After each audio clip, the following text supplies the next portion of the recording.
Brian, Lori, namely highly present E. coli is up and down the Susquehanna River. Now, the riverkeepers say that they started doing these tests at dozens of sites around the Susquehanna River. Doctors say if there's E. coli, heed the warning. This is just kind of the many warnings that we get. But people really do get sick from this. I would stay out of the water. The Lower Susquehanna Riverkeepers' latest weekly bacteria report showing high levels of E. coli from the Lancaster area to York and in Dauphin County.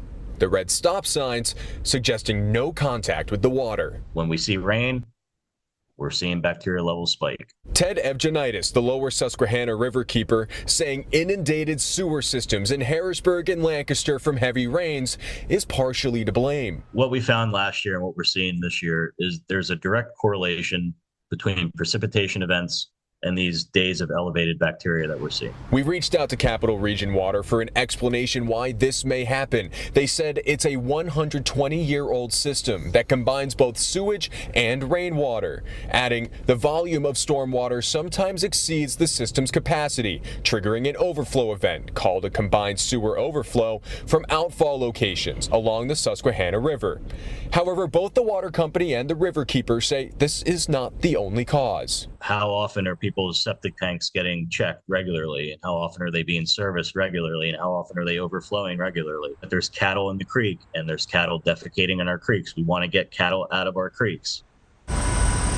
Now, similar to Capital Region Water, we also reached out to the city of Lancaster for an explanation on these claims. They said something similar here than the city of Harrisburg, that they also run on a combined water system and that it becomes easily inundated when there's heavy rainfall. Now, next week, I actually plan to tour the Capital Region Water facility and some upgrades that they say they've done in order to combat these things. However, the total amount of upgrades that they need to do would cost over $1 billion. And the main challenge is that it's an old system.